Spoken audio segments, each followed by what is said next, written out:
Assalamualaikum warahmatullahi wabarakatuh. Waalaikumsalam warahmatullahi wabarakatuh. Selamat malam. Malam. Halo, semua yang ada di sini dan pemirsa yang ada di rumah. Apa kabarnya nih? Baik, alhamdulillah. Baik, alhamdulillah. Baik. Anda saat ini sedang menyaksikan program Alternatif Akademi. Program ini insya Allah mengedukasi, menginspirasi. Bersama saya Dini Okta, program ini merupakan kolaborasi antara stasiun televisi regional Kalimantan Timur, yaitu Publik Khatulistiwa atau PKTV, dengan slogan PKTV Grece Beneh. Saya ucapkan selamat datang kepada teman-teman perwakilan mahasiswa dari Universitas Kutai Kartanegara, Fakultas Ekonomi dan Bisnis dan Hukum. Kasih tepuk tangannya dong. Nah, dan tak kalah pentingnya juga teman-teman dari berbagai macam media yang ada di Kutai Kartanegara. Pemirsa, saat ini kita berada di Cafe Grand Pratma Hotel dan menarik sekali nih hari ini. Kita akan membahas tentang konsep pembangunan ekonomi yang berkelanjutan di Kutai Kartanegara dengan narasumber yang udah tidak asing lagi. Dan gambarnya pun udah ada di mana-mana. Langsung saja kita sapa narasumber kita, yaitu Bapak Awang Yakub Lukman. Halo Bapak, Halo. apa kabarnya Bapak? Selamat malam. Oke. Baik, selamat datang di Alternatif Akademi Pak. Bagaimana nih Pak aktivitasnya hari ini?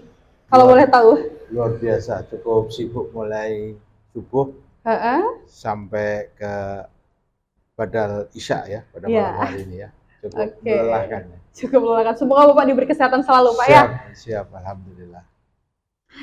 Baik, mungkin Pak, Bapak bisa perkenalan secara singkat. Siapa sih Bapak Awang Yakub Lukman ini, gitu ya kan Pak? Setelah itu kita akan langsung masuk ke pokok pembahasan kita, yaitu pengembangan ekonomi berkelanjutan yang ada di Kutai Kartanegara. Silakan Bapak. Baik, terima kasih. Kami Awang Yakub Lukman, kebetulan kami mempunyai latar belakang sebagai seorang teknokrat, karena kami insinyur begitu. Terus kemudian ada latar belakang ekonomi, dan ketiga kami punya latar belakang tentang kebijakan publik. Oh iya Pak. Dalam keseharian kami mengajar di dua tempat, Universitas Kutai Kartanegara dan Sekolah Tinggi Ilmu Ekonomi Tenggarong. Kebetulan di Unikarta cukup lama, begitu mulai tahun 1995 kami ingat waktu itu, dan kemudian di STIE saya sebagai ketua yayasan sekaligus juga dosen di STIE Tenggarong. Luar biasa Bapak, kasih tepuk tangannya dulu dong buat Bapak Awang Yakub Lukman. Ternyata beliau ini dosen ya teman-teman. Lanjut Bapak. Iya, saya pikir mungkin karena hari ini kita berbicara tentang diskurs atau wacana yang berkaitan dengan konteks akademik, saya memperkenalkan diri tentang konteks kami sebagai ya manusia atau human yang berkaitan dengan konteks ekonomi itu sendiri. Nah, kebetulan akademiknya memang lebih mengarah ke sana. Mungkin demikian. Ya, baik, itulah perkenalan secara singkat dari Bapak Awang Yakub Lukman. Pak, mohon izin nih Pak, kan dari nama kita aja nih udah menandakan bahwa orang Kutai, ya Pak ya? Ya. Izin Pak, kalau jika berkenan Bapak bisa berbahasa Kutai dan Indonesia, nggak apa-apa digabung aja, biar rame Pak. Etam sini kan biar nggak tegang banget ya teman-teman ya. Nah, silakan Bapak, waktu dan tempat dipersilakan. Baik, makasih. Kami diberikan tentang konteks tema pembangunan ekonomi berkelanjutan. Di dalam penafsiran akademik yang memang kami pahami begitu, ekonomi berkelanjutan dengan pembangunan berkelanjutan itu hal yang terpisah. Ekonomi berkelanjutan itu adalah inputnya, pembangunan yang berkelanjutan itu adalah outputnya. Kita bisa memperhatikan dari dua definisi ini, kalau ekonomi berkelanjutan itu kita bisa pahami sebagai hal kegiatan ekonomi yang berfokus pada kesejahteraan. Jadi kalau seandainya kita hanya ansih bicara tentang kesejahteraan, kadang-kadang kesejahteraan itu hanya dilihat dari sisi nilai tambah terhadap pertumbuhan ekonomi maupun nilai uang atau wealth-nya begitu. Padahal di dalam konteks kesejahteraan itu sendiri, apakah dia menjadi bagian daripada definisi efisiensi enggak? Apakah dia menjadi bagian daripada inovasi enggak? Dan yang ketiga itu yang paling penting adalah kesejahteraan itu meningkatkan kualitas hidup, bukan malah mengurangi kualitas hidup. Sehingga tiga hal tadi itu akan memberikan pengaruh terhadap daya dukung lingkungan di sekitarnya. Kalau kita ini memperlakukan daya dukung di sekitar kita itu dengan baik, maka sebenarnya kita lagi menciptakan keadilan sosial.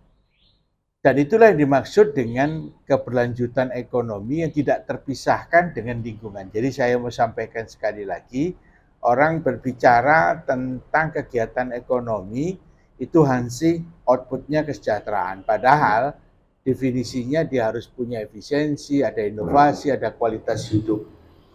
Nah, yang paling tiga ini ketika dikejar begitu, dia punya daya dukung lingkungan enggak? Artinya dia memberikan upaya untuk lingkungan di sekitarnya itu untuk mencapai hal yang lebih baik. Pencapaian keadilan sosialnya juga lebih baik. Terus kemudian keberlanjutan ekonomi dan lingkungannya itu untuk menjadi lebih baik. Saya ambil satu contoh cerita tentang konteks ekonomi yang berkelanjutan dengan ekonomi yang tidak berkelanjutan. Ekonomi yang berkelanjutan itu adalah ketika kita membuka satu usaha kegiatan ekonomi begitu, tapi kegiatan ekonomi itu tidak efisien, tidak inovasi, dan tidak memberikan kualitas hidup. Banyak. Salah satunya kita misalkan membuat produk yang namanya sabun berbasis chemical. Ya, sehingga ketika kita membuat produk itu, apakah produk sabun itu bisa dijual? Bisa dijual. Dengan harumnya, dengan mungkin kelembutannya, itu bisa direkayasa begitu. Apakah itu inovasi? Betul itu inovasi. Apakah itu efisien? Betul efisien. Tapi ketika kualitas hidup itu disandingkan dengan inovasi dan efisiensi, itu hilang. Maknanya bahwa kegiatan membuat produk itu tidak menjadi bagian daripada ekonomi yang berkelanjutan.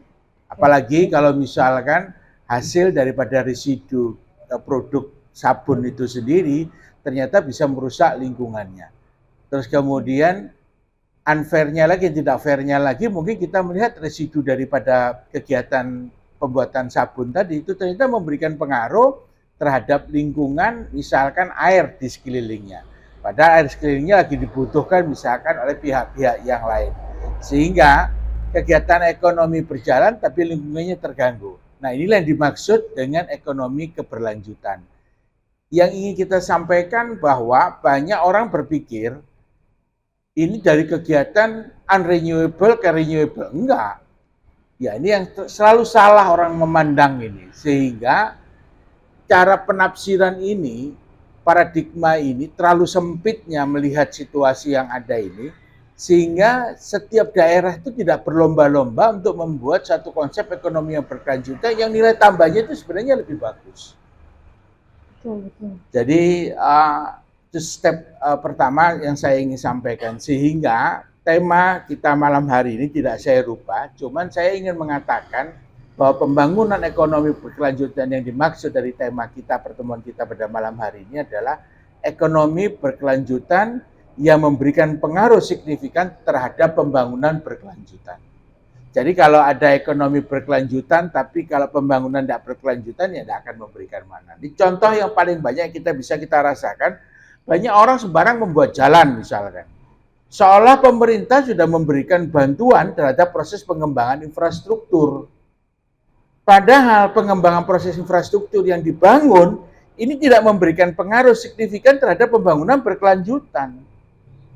Ini yang terjadi pada saat sekarang. Contoh, dipaksakannya pembangunan jalan-jalan yang seolah-olah itu membantu manusia untuk mempermudah transportasi, tapi satu sisi yang lain itu telah merusak ekologi yang ada di sekitar jalan tersebut.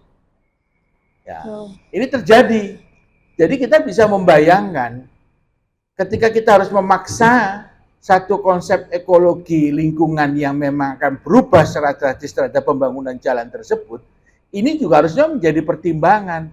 Karena ini akan memberikan pengaruh. Contoh, ya kita bisa ngelihat, mohon maaf nih, pembangunan jalan Martadipura setelah ada jembatan Martadipura.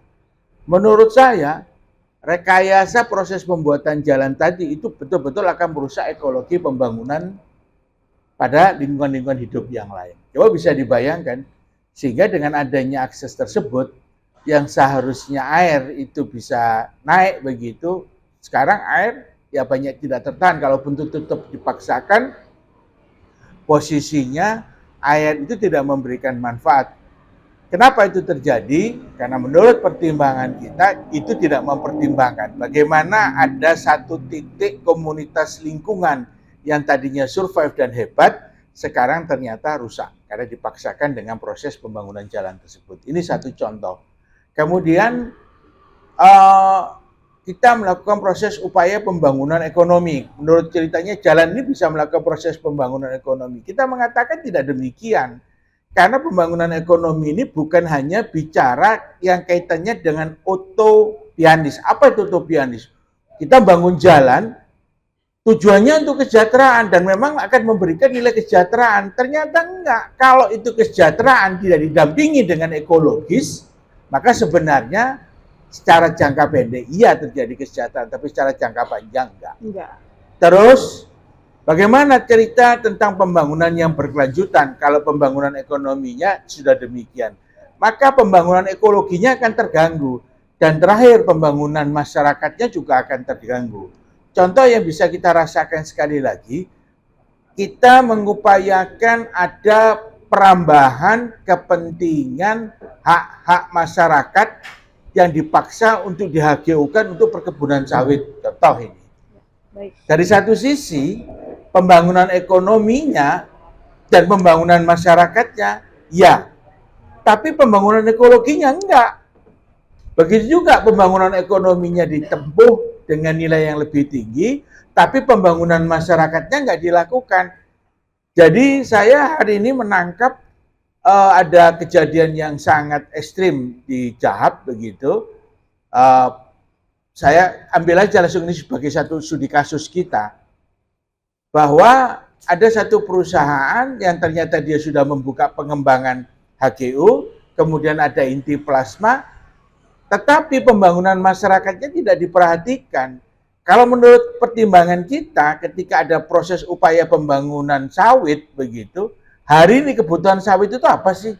Salah satunya itu pupuk. Kenapa ini kok tidak di-share saja? Bagaimana membuat pupuk secara mandiri, nanti pupuk itu dibeli oleh pihak perusahaan. Contoh itu satu. Kemudian yang kedua, tidak bisa di-sharekan lahannya. Tapi bagaimana caranya masyarakat ini dilibatkan misalkan di perkebunan intinya dalam upaya pengembangan ternak sapi atau misalkan pengembangan ternak kambing dan lain sebagainya. Dan untuk apa? Ya mungkin buat dagingnya itu dirasakan oleh masyarakat, tapi buat kotorannya itu bisa dirasakan oleh perusahaan. Nah, itu yang bisa kita kembangkan. Jadi ketika pembangunan ekonomi itu fine, pembangunan masyarakat itu juga fine, pembangunan ekologi juga fine. Kadang nggak ada ceritanya kotoran hewan itu tidak memberikan nilai tambah lebih kepada tanah yang ada di sekitar. Jadi kita tahu unsur hara yang ada di sawit itu sendiri itu sudah sangat minim. Sehingga seharusnya kalau kita mau membangun ekonomi, pembangunan masyarakat juga harus dipersiapkan, pembangunan ekologinya juga dipersiapkan. Dan itu merupakan satu kesatuan yang nggak boleh dipisah. Bangun kebun sawit, dikasih izin kebun sawit, tapi ternyata pembangunan masyarakatnya, mohon maaf, semakin menurun. Apa faktanya? Sekarang perkebunan kelapa sawit yang menggunakan pupuk-pupuk yang sifatnya kimia, itu kan sudah merusak ekologi ikan yang ada di tempat kita. Nah, kalau mau tahu yang paling jelas itu adalah kebutuhan masalah ikan yang ada di Belayan. Ini contoh yang paling dirasakan. Jadi kalau kita mau ngerasakan kepentingan ikan yang ada di Sungai Belayan, nggak akan pernah bisa dirasakan sebagai nilai tambah untuk kehidupan. Padahal itu Sungai Belayan yang cukup besar, bukan sungai yang kecil begitu ya. Sehingga kalau kita ingin menyampaikan daripada proses konteks ini, kembali lagi pembangunan ekonomi, pembangunan masyarakat, dan pembangunan ekologi itu harus satu kesatuan yang tidak terpisahkan. Betul. Kemudian ada pertanyaan yang cukup mendasar. Pak, kenapa kok pembangunan ekonomi berkelanjutan tidak pernah jalan? Ada 3 sebab yang tidak pernah dilakukan dan tidak pernah dipikirkan. Manusianya contohnya. Manusianya ini punya karakter dan paradigma enggak? Kalau dia punya karakter dan paradigma ekonomi yang berkelanjutan, maka dia akan bisa membangun pembangunan ekonomi yang berkelanjutan. Maksudnya begini, orang banyak cerita tentang bagaimana men-shifting atau melakukan proses perubahan dari yang namanya paradigma ekonomi yang sifatnya unrenewable menuju ke renewable. Tapi itu cuma cerita, merupakan satu proses paradigma yang muncul pada saat misalkan komitmen itu akan dibangun oleh manusia itu tadi. Tapi ternyata karakternya nggak ada manusianya. Paradigmanya nggak ada. Contoh ini, saya mau sampaikan. Bagaimana singkong itu bisa diperhadapkan dengan head to head dengan batu bara. Bagaimana ternyata Kaliandra Merah itu bisa head to head dengan batu bara. Tapi kita lebih senang membangun ekonomi itu dari batu bara. Kenapa? Karena karakternya bukan karakter yang bersifat ekologi. Dia tahu kalau misalkan dia punya paradigma ekologi dan pentingnya lingkungan, dia nggak akan ngambil batu bara. Ya, dia akan ngambil dengan kebijakan-kebijakan yang lain. Apa kebijakan yang lainnya? Saya mau sampaikan, hari ini Kaliandra Merah itu punya potensi yang besar sebagai briket yang dijadikan menjadi satu kesatuan dengan produk yang lain, dan harganya pun itu hampir sama dengan harga kalori yang 4.200, 4.400 batu bara. Nanamnya cuma 1 tahun, 13 bulan yang ke-13 sudah bisa panen, begitu. Jadi nggak lama-lama, ini bukan barang 4-5 tahun yang dikembangkan begitu. Nah, kenapa kok lebih senang masih menggunakan batu bara daripada Kaliandra? Padahal kalau membangun eksploitasi batu bara itu butuh waktu juga cukup lama, 1 tahunan juga. Nah, tapi kenapa kok tidak mau dilakukan mengembangkan Kaliandra? Karena memang karakternya nggak ada karakter itu. Paradigmanya juga nggak ada.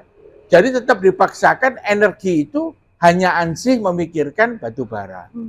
Terus kemudian sumber daya alam yang tersedia. Dia nganggap bahwa batu aram itu tersedia begitu. Kaliandra Merah nggak tersedia. Nah, kalau Kaliandra Merah nggak pernah ditanam, ya bagaimana dia akan menjadi available? Ya. Tapi kalau misalkan ada Kaliandra Merah yang bisa ditanam oleh masyarakat di seluruh pekarangan masyarakat kita yang demikian besar, itu nggak perlu lahan sampai, mohon maaf, ada HGU yang cukup besar sampai puluhan ribu. Tapi kalau misalkan setiap perkarangan ada mungkin 1/4 hektar, tapi yang naman puluhan ribu, itu kalau misalkan dikalikan apa nggak puluhan ribu hektar juga? Terakhir, kalau manusianya sudah nggak ada, kemudian sumber daya alamnya dianggap itu yang tidak tersedia, tidak mau kita sediakan. Terakhir kompetensinya, pembelajarannya.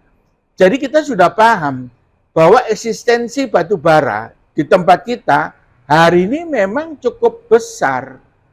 Reserve proven cadangannya cukup besar. Tapi saya berikan pemahaman, kita harus belajar daripada proses situasi yang terjadi pada saat-saat yang lalu. Maka seharusnya kita harus belajar merubah, tadi yang saya katakan, berpikir energi yang unrenewable tadi menjadi renewable. Contoh, saya bilang, saya pikir ketika ada gas alam yang dikirim ke Singapura atau yang dikirim ke Jepang, tadinya itu langsung dikonversi sebagai energi untuk menggerakkan mobil. Begitu, namanya gas liquid. Kalau kita di Jakarta, di Surabaya banyak yang tabung-tabung sudah menggunakan itu. Hari ini mereka tidak lagi melakukan proses pembelian gas alam menjadi gas liquid karena masih mahal. Dan daya dukungnya lebih berat, konsekuensinya gampang meledak. Lalu dikonversi dengan teknologi yang sederhana, namanya amonia.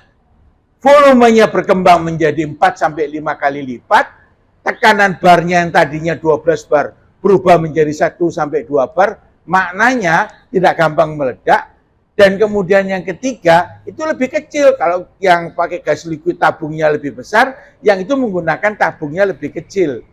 Dan saya mau sampaikan lagi, pemanfaatannya ternyata lebih bagus di mobil, dan kemudian jaraknya juga cukup banyak. Sehingga di Singapura dengan Jepang sekarang itu tidak menggunakan gas alam kita yang dibeli dengan harga 6-7 US dollar. Begitu masuk ke Singapura, begitu masuk ke Jepang, itu sudah terkonversi menjadi gas amonia. Kalau dipertanyakan, kenapa kok bisa demikian? Karena mereka belajar. Karena mereka yakin dengan apapun yang dilakukan, teknologi ini bisa kita lakukan. Sehingga bahasa ekonomi berkelanjutan, efisiensi, inovasi, kualitas hidup yang jauh lebih baik, itu terjadi. Nah, itulah yang dimaksudkan bahwa definisi ekonomi, pembangunan ekonomi yang berkelanjutan itu sudah dua ke sana. Terakhir, saya ingin sampaikan sekali lagi. Ini contoh yang paling sederhana. Kalau tadi ada energi, saya ingin sampaikan yang lebih sederhana. Apa itu? Gula stevia. Apa itu Pak gula stevia? Gula stevia itu dibuat dari daun stevia.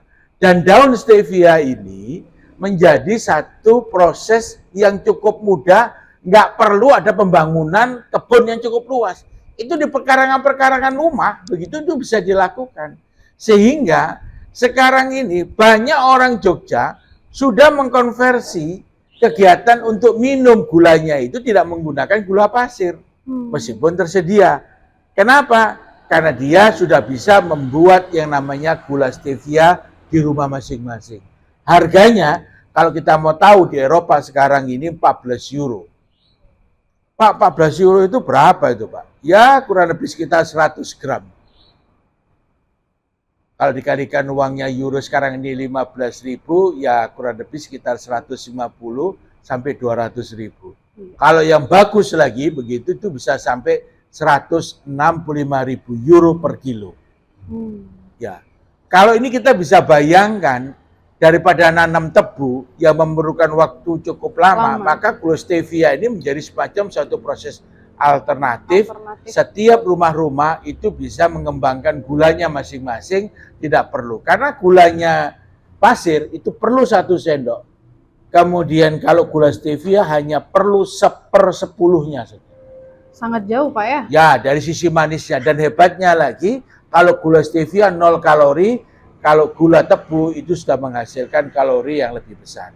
Sehingga stevia ini lebih efisien, lebih inovasi, kualitas hidupnya juga. Jadi saya ingin mengatakan pembangunan ekonomi berkelanjutan itu ada 3 syarat tadi yang saya sampaikan. Ada pembangunan ekologi, ada pembangunan ekonomi, dan ada pembangunan masyarakat. Stevia ini kira-kira kalau dijalankan 3-tiganya ini kena. Nah, itulah dimaksud dengan pembangunan ekonomi yang berkelanjutan. Sekarang kita dihadapkan dengan satu masalah. Kita ini punya minyak, kita ini punya gas.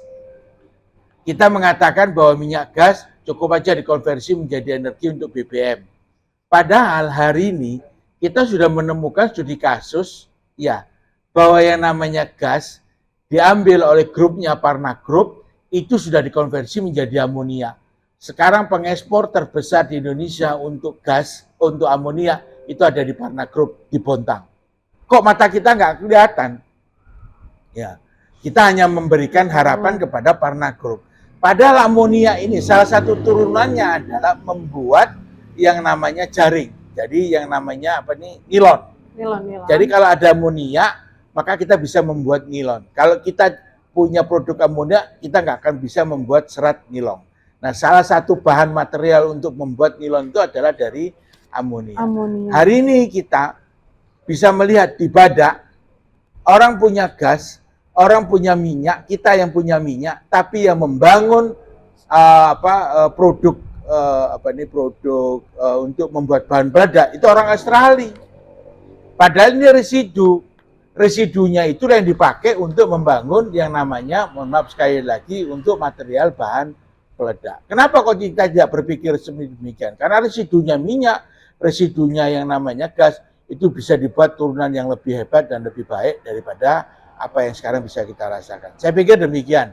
Sehingga kita berharap mudah-mudahan kita tidak salah menafsirkan bahwa pembangunan ekonomi berkelanjutan itu bukan men-shifting atau mentransformasi atau menghijrahkan dari produk yang namanya bahan yang sumber daya alam yang tidak terbarukan menjadi terbarukan. Bukan itu. Tapi bagaimana kita bisa melakukan proses pengembangan pembangunan di luar daripada itu tadi. Karena menurut saya banyak betul yang bisa kita rasakan. Apa yang menjadi proses pemikiran kita ini mudah-mudahan bisa menjadi satu diskusi penting dalam kehidupan kita ke depan, dan mudah-mudahan ini juga menjadi diskusi yang ramai, bisa menjadi satu penggambaran bagaimana kita bisa memahami yang namanya pembangunan ekonomi berkelanjutan dengan pembangunan yang berkelanjutan. Baik, begitu. Baik, boleh kasih tepuk tangannya dulu dong buat Bapak Awang Yakub Lukman. Sangat luar biasa tadi pemaparannya. Dan pemirsa, itulah tadi penyampaian dari Bapak Awang Yakub Lukman, memberikan banyak wawasan baru. Setuju nggak teman-teman? Saya aja sampai ya betul gitu. Karena mungkin bukan background saya, jadi pas saya dengar betul juga ya. Apalagi tadi menarik tuh Pak, kita membahas tentang gula stevia. Nah, kalau untuk orang-orang yang memang mengkonsumsi atau orang-orang yang suka diet, itu kan salah satu jadi bagian alternatif tuh buat mengurangi kalori gula yang ada di tubuh kita, betul? Nah, jadi sangat setuju banget tuh Pak. Kenapa nggak kita aja mengembangkan, apalagi mudah banget tuh bisa ditanam di pekarangan rumah dan bisa diolah sendiri. Mungkin selanjutnya kita akan masuki proses sesi tanya jawab. Bagi teman-teman yang ada di studio mungkin yang ingin bertanya bisa mengangkat tangannya dan sebutkan namanya dan dari mana. Silakan teman-teman. Ya, silakan.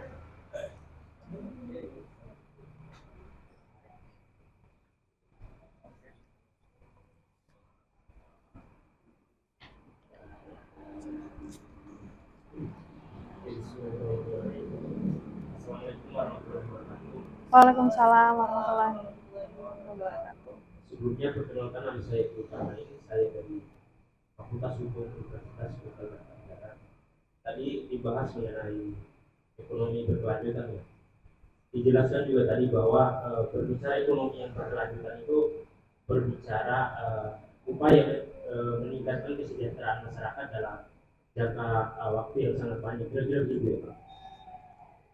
Menurut kacamata saya, khususnya di Kubar ini, saya melihat banyak sekali para pelaku UMKM maupun pedagang-pedagang kaki lima, khususnya di Kubar. Tentu mereka ini sangat membutuhkan dukungan modal, dukungan pemerintah maupun non-pemerintah. Tentu keberadaan mereka juga ini sangat diperlukan. Di satu sisi terjadi perputaran ekonomi yang sangat besar, di sisi lain tentu membuka peluang-peluang kerja bagi masyarakat luas, begitu. Nah, kira-kira sebagai seorang dosen atau pengamat, saya katakan begitu, kira-kira masukan atau saran yang bagaimana yang Bapak Awang Yakub Lukman bisa berikan kepada pemerintah untuk mendukung para pelaku-pelaku usaha khususnya di wilayah Tuban. Kira-kira begitu.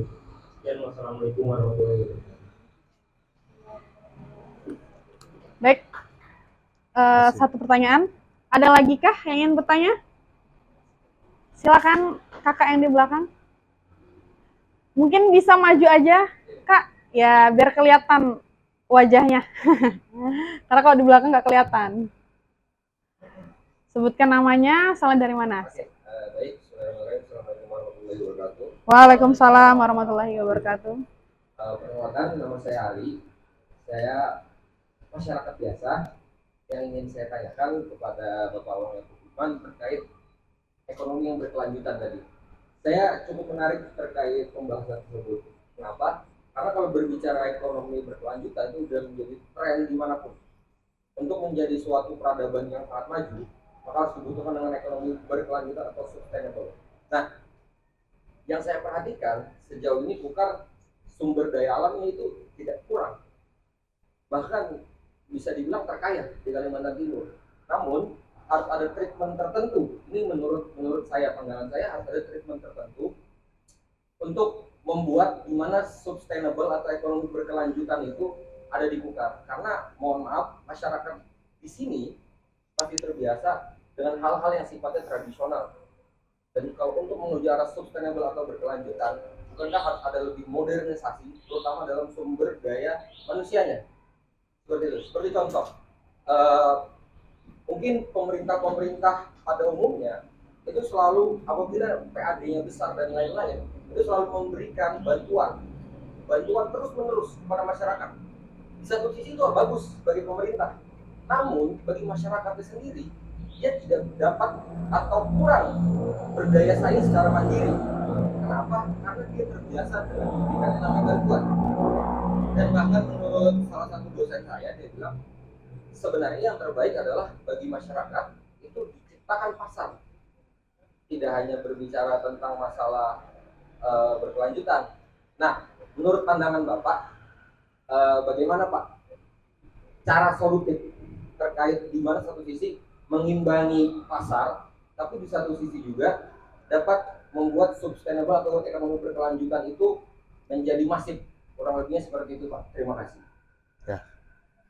Tadi Baik, siapa terima tadi? kasih. Yang pertama Dari nih? Mas Adi ya? Mohon maaf, siapa namanya? Oh, Zulkarnain. Zulkarnain. Mohon maaf. Terus dengan Sama Kak Adi. Ari. Mohon maaf, Ari. Yang pertanyaan pertama tadi dari Kak Zulkarnain dari Fakultas Hukum Universitas Kota Kartanegara, betul? Dan yang kedua dari Kak Ari dari masyarakat katanya Pak. Oke. Silakan Baik. Bapak. Baik. Iya, ini yang harus kita luruskan. Jadi makanya kita membahas ini menjadi lebih menarik. Apa kaitannya pembangunan ekonomi berkelanjutan ini dengan cerita UMKM? Ya, saya mau cerita sedikit di Singapura yang nggak ada sumber daya alamnya, begitu. Kita bisa pahami itu. Tapi kenapa kok UMKM-nya itu hebat-hebat begitu? Ya kan? Jadi kita ini berharap kan, kalau bisa kita ini sama lah UMKM-nya yang ada di Singapura itu. Benar ya? Benar ya. Sehingga apa yang bisa kita lakukan dari cerita UMKM kita? Yang pertama, tadi saya katakan, karakter sama paradigmanya ini nggak pernah dibentuk. Tahu-tahu dia pengen menjadi pengusaha UMKM. Karakternya nggak ada dibentuk, paradigma caranya berpikir dia nggak ada dibentuk. Tadi sama yang disampaikan oleh tindak kita Ari, Pak, ini kenapa kok pasarnya tidak dilirik menjadi satu proses, satu kekuatan sehingga UMKM ini bisa masuk ke pasar. Ini yang saya ceritakan. Bahwa membentuk UMKM itu bukan hanya cerita orang mau jualan, setelah jualan, dia nggak bisa jualan. Kenapa? Karena pasarnya nggak ada atau pasarnya terbatas. Satu. Yang kedua, tadi kita sudah mengatakan bahwa sumber daya alam itu tersedia. Tapi ada sumber alam yang tidak tersedia. Kita paksakan sumber daya alam yang tidak tersedia tadi itu, terus kemudian kita jadikan untuk material bahan baku UMKM. Contoh, hari ini ada hal yang aneh. Produk-produk yang dibuat dengan berbasis kentang. Benar ya? Padahal tempat kita nggak menghasilkan kentang. Ya. Tapi kalau kita bicara tentang ubi, singkong, mungkin materialnya cukup besar. Ya, tapi hari ini kita tidak pernah men-setting paradigma kita, wah ini kayaknya kalau jualan kentang yang digoreng crispy kemudian dikasih bumbu macam-macam begitu, kayaknya lebih menarik begitu. Padahal kita sudah tahu bahwa produk ini tidak menjadikan satu proses kekuatan. Hari ini anehnya ada orang bangga membuat donat kentang. Ya. Padahal kita tahu sumber daya kentang ini sangat terbatas. Kalaupun dia dipaksakan, pasti harganya akan lebih mahal. Oke, terakhir. Kita buktikan bahwa UMKM kita itu apakah punya kompetensi? Saya katakan tidak. Pembelajaran dan rekayasa teknologinya ini jauh daripada apa yang kita harapkan. Saya nggak usah belajar dari Singapura, saya belajar dari Banyuwangi. Banyuwangi itu diciptakan, dikreasikan menjadi daerah kuliner yang hebat. Jadi tadinya orang kalau mau ke Bali, Banyuwangi cuma dilewatin. Nah sekarang orang punya kecenderungan untuk makan tidak di Bali, tapi di kota Banyuwangi. Bagaimana caranya? Dia menghasilkan produk-produk makanan yang dikreasi dari produk-produk lokal. Gitu ya. Contoh yang paling sederhana, saya mau berikan paradigma kita. Hari ini orang nanam kangkung itu mudah.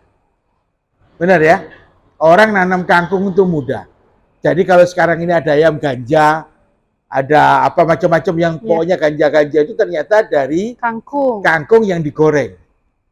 Padahal kita punya produk yang jauh lebih hebat daripada kangkung, namanya genjer. Apa bedanya Pak kangkung sama genjer? Bedanya kalau genjer itu menjadi semacam satu produk yang cukup banyak dan bisa diusahakan sehingga menjadi diferensiasi, terjadi perbedaan. Kalau kangkung ya sudah clear. Banyak orang paham, tapi ketika orang ngomong genjer, pasti orang tertarik. Apa itu ya? Sayur apa itu? Karena tidak semuanya orang makan genjer. Ini contoh ini. Paradigma dan karakter ini itu memang tidak ada di UMKM kita. Tapi kalau misalkan pemerintah kita, ada orang-orang hebat kita, yang memberikan tuntunan kepada manusia, pasti akan muncul karakter dan paradigma. Yang maksud, kalau karakter jelas ya, memang harus dibuat dari manusia. Paradigma itu apa? Paradigma itu adalah memandang sebagai cara berpikir baru untuk situasi yang dianggap bisa visioner. Ditarik ini di dalam pemikiran kita sehingga itu menjadi paradigma yang bagus. Pak, bagaimana kalau paradigmanya yang kemarin sama sekarang? Ya udah, itu bukan paradigma, yaitu itu aja pikirannya. Kalau paradigma itu dia harus mengambil situasi yang di depan, dibawa dalam situasi yang sekarang, namanya paradigma baru. Tadi saya ceritakan, apa bedanya kangkung sama genjer? Sederhana kan? Sederhana sekali. Baik. Terus kemudian sumber daya alam yang tersedia dan tidak tersedia. Sumber daya alam yang tersedia kalaupun dipaksakan, kangkung, kalau Anda mau tahu, hari ini ada di pasar Segiri, itu lebih banyak didatangkan dari Pulau Jawa. Aneh kan? Maknanya apa? Sumber daya alam yang tersedia itu memang nggak ada. Padahal kita punya rawa banyak. Kenapa kok tidak dipaksakan aja itu menjadi kangkung air atau misalkan genjer air tadi. Nah ini, jadi sumber daya alam itu sendiri tidak pernah diciptakan karena karakter dan paradigmanya memang tidak pernah dipandang. Kalau Anda melihat di Segiri itu sendiri, sedih sekali kita. Wortel, cabai, timun, kol, ya, yang semuanya saya yakin bisa dipaksakan untuk ditanam di tempat kita. Terakhir, kenapa kok situasi tadi itu tidak menjadi satu proses pembelajaran dalam kehidupan kita? Karena memang kita tidak pernah belajar. Ketika kita sudah paham karakternya nggak ada, paradigmanya nggak ada, sumber daya alamnya tidak ada, terus kita nggak mau belajar. Maksudnya itu begini. Oke, UMKM itu mau dipaksakan dengan modal apapun, diberikan hibah apapun, nol. Tadi yang dikatakan oleh saudara Ari, tidak menghasilkan apa-apa. Tapi terus dipaksakan hibah. Karena apa? Karena mereka tidak diberikan proses pembelajaran. Contoh, di Jogja hari ini, ya, melihat pasar stevia yang demikian besar sampai ke ekspor, dan kebutuhan pasar stevia, gula stevia itu menjadi besar, maka dipaksakan oleh pemerintah Jogja, kalian ngapain tanam-tanam yang nggak kalian perlukan? Ayo tanam ini stevia. Dikasih hibah. Hibahnya bukan dalam bentuk uang, bibit-bibit stevia. Kemudian nanti panen kita yang ambil. Karena kebutuhan stevia ini ada dua, produk outputnya dalam bentuk bubuk atau dalam bentuk cair. Nah, kalau cair, orang nggak punya modal cukup banyak, karena itu dibutuhkan destilasi. Tapi perlu diketahui, sekarang pemerintah Jogja ketika ada yang angkat tangan, Pak, kita nggak punya teknologi untuk membuat destilasi. Kata orang UGM, destilasi itu kerjaan mudah. Kenapa? Karena itu cuma direbus, kemudian dilakukan proses pendinginan, diputar begitu ya, ada satu pipa, terus kemudian pipa tersebut diberikan pendinginan. Nah, ketika diberikan pendinginan muncul uap. Uap itulah yang ketika cair, jadilah itu gula stevia. Sederhana, katanya orang UGM. Jadi jangan terus, kalau misalkan saya harus punya destilasi itu harganya harus 5 juta, 10 juta begitu. Nah, itu tidak benar. Kata orang UGM, kata pemerintah Jogja yang memang lulusan UGM, kalian ini terlalu cengeng begitu. Apa-apa pemerintah dan minta hibah. Ini loh caranya mendestilasi. Sederhana. Dari produk-produk yang ada di rumah tangga, kemudian diberikan proses viral, pipa viral, dan kemudian dilakukan proses pendinginan, terjadilah cairan yang bisa memberikan nilai tambah terhadap nilai destilasi itu sendiri. Nah, ini yang saya katakan, bahwa karakter paradigma UMKM, kalau tidak dirubah, katanya Mas Hari tadi, berapapun hibah yang diberikan, hasilnya nol. Tapi kalau itu dia diarahkan, karakternya ada, paradigmanya diciptakan, kemudian sumber daya alam yang tidak tersedia itu bisa kita sediakan, terakhir kita memberikan proses pembelajaran cukup kuat, saya yakin UMKM kita juga langsung meningkat. Jadi begini, saya kasih gambaran. UMKM mau meningkat, lalu mengatakan begini, Pak, saya kekurangan modal. Benar ya? Tidak Jul ya? Dari gini, benar ya? Kemudian pemerintah ikut ini pemikirannya UMKM ini, nggak dipelajarin, nggak diapa-apain begitu, dipaksakan. Oh, lihat kapasitas produksinya bagus begitu. Iya. Akhirnya terjadilah proses pembiayaan terhadap UMKM tersebut. Paham ya? Ternyata UMKM itu begitu ditambahin modal, ya beralat. Terjadilah peningkatan kapasitas produksi. Ternyata harga pasarnya nggak pernah berkembang. Bisa nggak dia mengembalikan modal itu? Nggak bisa. Selesai ini barang. Contoh, ini saya mau sampaikan, ini contoh. Pernahkah kita tahu amplang itu naik kelas? Tahu nggak? Ada nggak? Nggak ada, amplang nggak pernah naik kelas. Elat sapi pernah nggak naik kelas? Nggak pernah. Keminting, yang konon ceritanya makanan menurut saya ini paling enak lah begitu ya. Elat sapi itu termasuk makanan yang ya tradisional, tapi tidak pernah dipikirkan menjadi suatu kekuatan dalam kepentingan itu sendiri. Begitu ngelihat progresnya, yang namanya elat sapi ini ternyata produksinya meningkat, yang minta meningkat begitu, tapi tidak diikuti oleh tadi karakter paradigmanya begitu. Kemudian kesediaan sumber daya alamnya tidak pernah dipikirkan. Jadi saya mau sampaikan contoh studi kasus elat sapi yang pernah saya pelajarin begitu. Itu makanan sederhana. Saya bilang nggak ada makanan yang tidak dikenal. Karena elat sapi itu tidak bisa dia dimakan dalam kondisi langsung. Karena kalau dimakan langsung, itu pasti akan sisa di mulut-mulut gigi kita. Paham ya? Padahal elat sapi itu yang benar apa? Makanya kalau orang tua dulu makan elat sapi saking kerasnya dicelupin dulu. Supaya dia lembut dan masuk ke mulut jadi lembut. Padahal hari ini banyak produk-produk yang terbuat dari proses kepentingan elat sapi nggak pernah dilembutkan. Yang kedua, tidak pernah elat sapi ini yang berbasis pisang. Padahal pisang kita banyak. Hari ini, Nanda Jul, nggak ada elat sapi yang berbasis nanas. Padahal nanas kita ini, mohon maaf, banyak nggak? Banyak. Elat sapi kita, terus nanti berbasis coklat. Padahal coklat kita kurang. Pisang, kalau Anda mau tahu, kalau mau beli pisang itu jangan nunggu pisang yang bagus.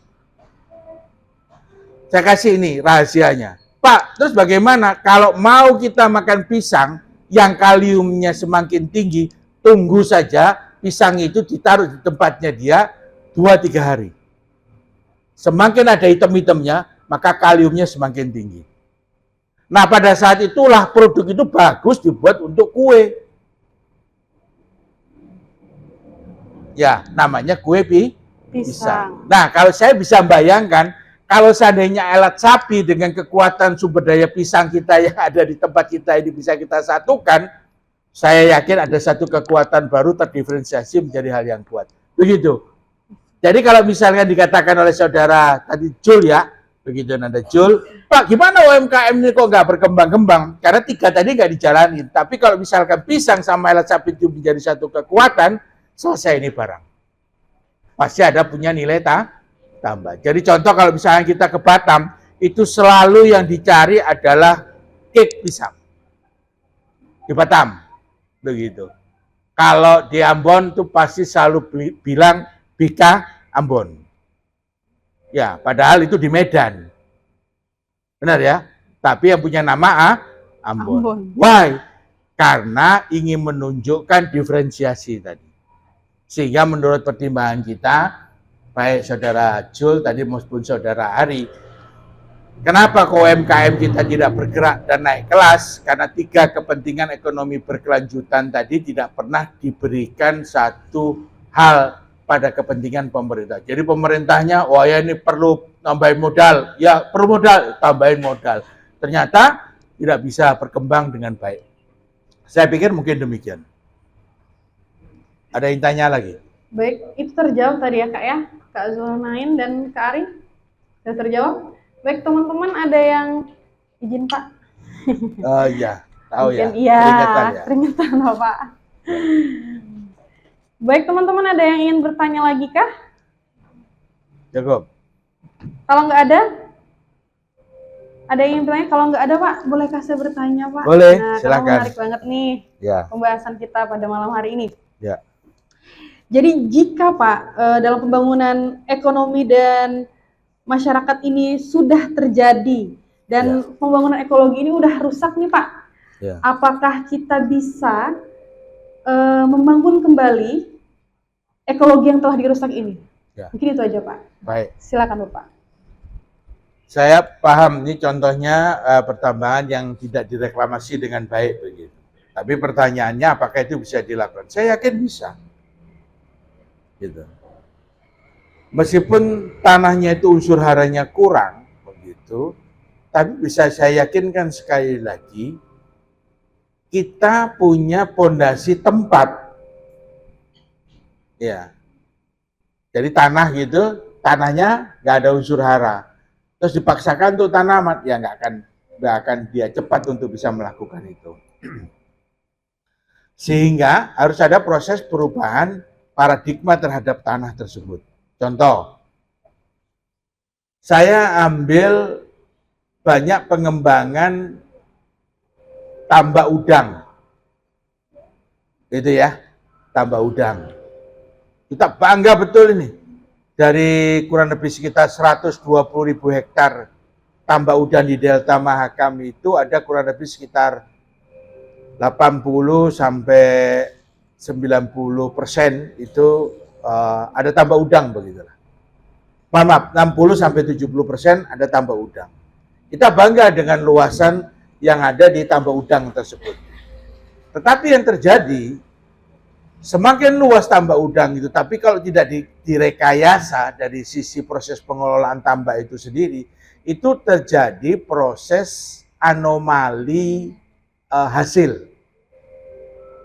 Kalau menyebarkan bibit udang itu 1000, yang jadi itu 200, 800 itu mati. Jadi 1.800 mati, 200 itu hidup. Dan ini terus, nggak ada yang mau berusaha untuk memperbaiki. Setelah saya pelajarin, saya belajar dari yang terjadi di Sopeng. Luar biasa. Kenapa? Di Sopeng kok malah yang 200 itu 800 itu berhasil, 200 itu gagal. Ternyata apa? Sederhana aja.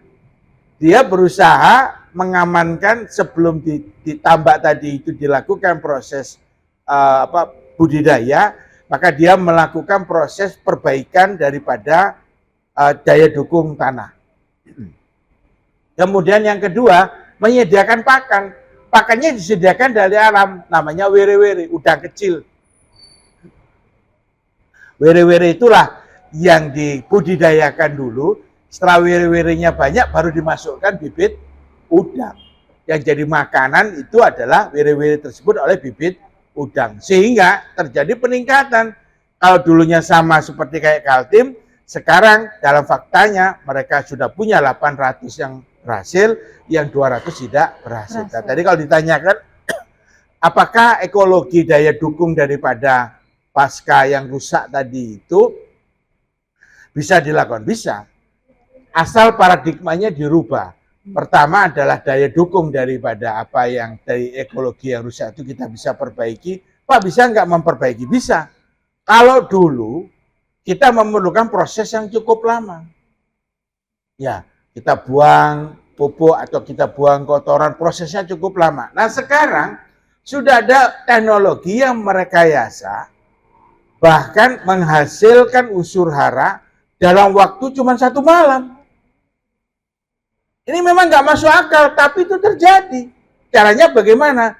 Ternyata dia menggunakan teknologi nuklir, begitu. Dia sebarkan pupuk teknologi nuklir tadi, saya sebut sebagai bibit bionuklir. Pagi dia sebarkan. Oleh matahari, pupuk tadi itu diberikan energi. Begitu malam, terjadi proses perbedaan. Mataharinya redup, begitu, tenggelam. Magma bumi kita, kalau malam kayak begini, itu panas. Jadi kalau kita nggak ada magma bumi, mungkin kita sudah kedinginan. Bukan kita hidup di kutub, enggak. Karena dengan adanya magma bumi itulah, energi yang ada di dalam tanah itu panas.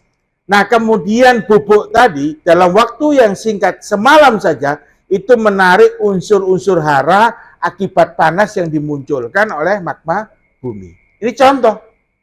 Nah, kalau misalkan kita tidak menemukan paradigma ini, kita tidak mau belajar, ya akibatnya sampai kapanpun yang namanya lahan-lahan reklamasi itu pasti tidak akan bisa kita manfaatkan. Begitu. Betul. Terima kasih Pak, sangat luar biasa sekali jawabannya Bapak. Kasih tepuk tangan dulu dong. Baik Pak, terakhir nih Pak, sebagai pamungkas ya Bapak, closing statement dari Bapak. Adakah closing statement yang baik. Akan Bapak sampaikan dari pokok pembahasan kita yang tadi? Ya, baik. Terima kasih. Sampaikan. Ya, saya hanya ingin memberikan proses pendekasan.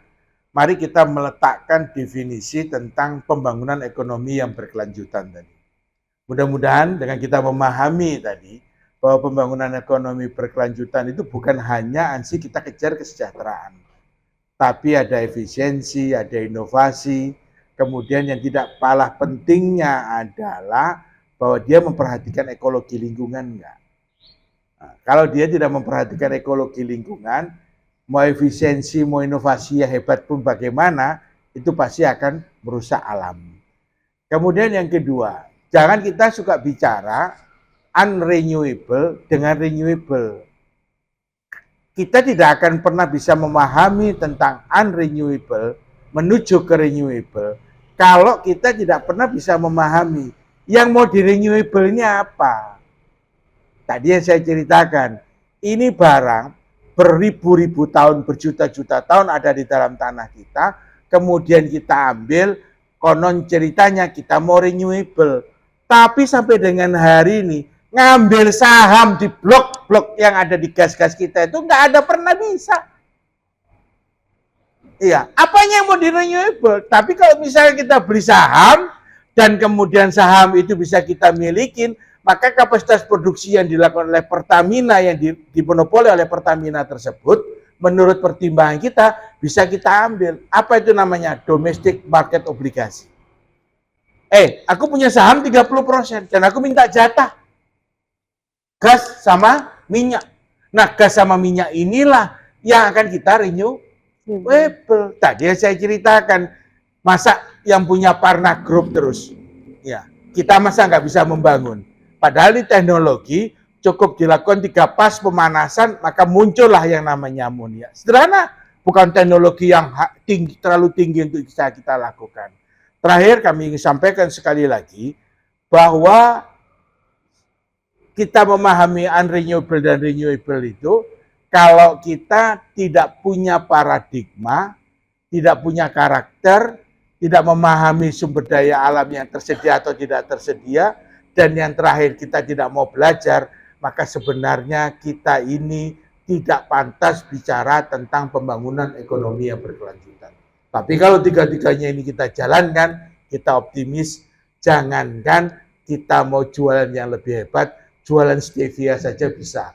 Jualan yang namanya, mohon maaf tadi, apa tadi? Lidah. Elat sapi tadi ya, elat sapi. Kenapa? Hari ini pisang yang mohon maaf terbengkalai, karena tidak bisa terjual, tidak cukup besar. Di Batam nggak ada pisang yang terbuang. Karena apa? Begitu dia sudah nggak mampu lagi, dia sudah tahu industri mana yang bisa mengolah pisang itu menjadi lebih baik. Dan hebatnya lagi, pisangnya nggak milih-milih.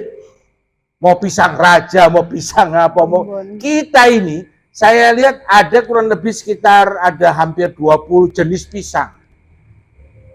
Begitu. Pisang raja aja sepengetahuan saya, yang saya lihat dalam keseharian, itu ada 5 macam.